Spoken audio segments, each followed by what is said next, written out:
Anong ganap sa mundo ng showbiz? Parang unusual o di pangkaraniwan ang pananahimik ni Robin Padilla sa isyong kinasasangkutan ng kanyang anak na si Kylie at ang asawa nitong si Alger Abrenica. Kung kilala raw kasi ang action star ay hindi nito mapapalampas ang pagkakataong pumagitna sa balitang problema ng mag-asawa lalo't babae ang sa kanya. Kilala rin daw na maopinyon si Robin sa kahit na anong paksa. Mapa-showbiz man o politika, imposible raw na walang masasabi ang aktor lalo't sangkot pa ang kanyang anak. Higit pa raw na kailangan ng magsalita ni Robin sa balitang sinasaktan umano ni Alger si Kylie. Hindi nga lang malinaw kung biktima ng physical o emotional abuse ang kanyang daughter. May imahe daw kasi si Robin na maalaga sa babae. Hindi siya naniniwalang dapat saktan ng mga kababaihan. Bagkus ay nirerespeto at minamahal. Ano sa palagay nyo? Nasaan na nga ba si Robin?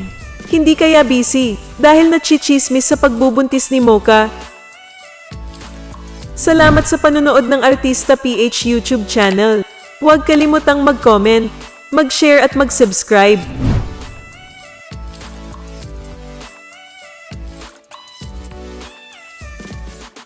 Anong ganap sa mundo ng showbiz? Nagbigay na ng kanyang prank ang opinyon ng nanay ni Kylie Padilla na si Lizelle Sicangco kaugnay sa namamagitan sa kanyang son-in-law na si Alger Abrenica at AJ Reval. Sa kanyang Instagram, ibinahagi ni Lizelle ang edited na larawan ni Alger kasama si AJ. Pinalitan sa nasabing larawan ang mukha ni Kylie sa mukha ni AJ. Ayon kay Lizelle, sana ay forever na sina AJ at Alger. Happy din umano si Kylie sa ugnayan ng dalawa. Wish you both all the best in life. Sana forever na kayong dalawa. Happy naman si Kylie para sa inyong dalawa. At naka-moved on na rin siya. At happy din siya. Sana ganun din yung source ni Christy. Tama na ang bitterness. Nakaka-wrinkles. Move on. Sabi ni Lizelle sa kanyang post sa Instagram. Sa ngayon ay naka-private na ang nasabing post. Anong masasabi mo sa balitang ito? Anong ganap sa mundo ng showbiz? Mainit na pinag-uusapan ngayon ang pahayag ni Alger Abrenica para sa kanyang asawang si Kylie Padilla. Ito ang unang pagkakataon na nagsalita ang aktor matapos isapubliko ng ama ni Kylie na si Robin Padilla ang tungkol sa kanilang paghihiwalay.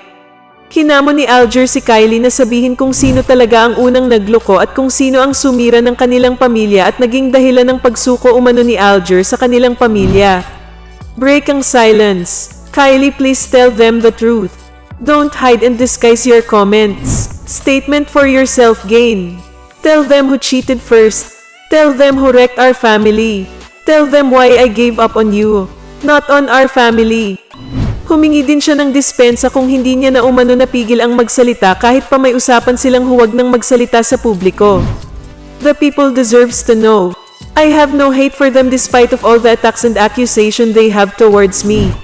I do appreciate their reactions because I know it comes from their genuine morality and support towards our family. So they also deserve to know the truth. I am sorry for asking these questions and for breaking our agreement of not speaking to the public. Nanatili umano siyang tahimik sa issue sa kabila ng one-sided story na inilabas ng ama ni Kylie dahil sa naging kasunduan nila, ngunit nalungkot daw siya na wala man lang ginawa si Kylie kahit alam nito ang katotohanan. When your dad Robin opened to the public his one-sided story, I maintained my silence because of our agreement.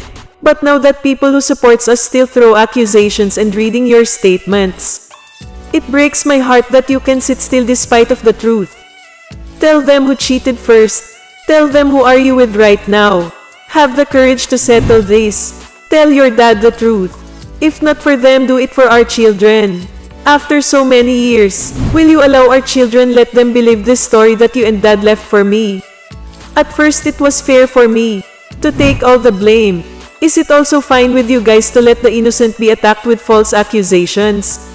Matatanda ang nag-ugat ang paglabas ng bali-balitang may problema ang mag-asawa matapos mapansin ng mga netizens na halos burado na sa Instagram ni Kylie ang mga litrato ni Alger. Marami din sa kanyang post ang tila may kaugnayan sa pinagdadaanan nila ni Alger. Sino ba talaga sa kanila ang cheater? Anong masasabi mo sa balitang ito?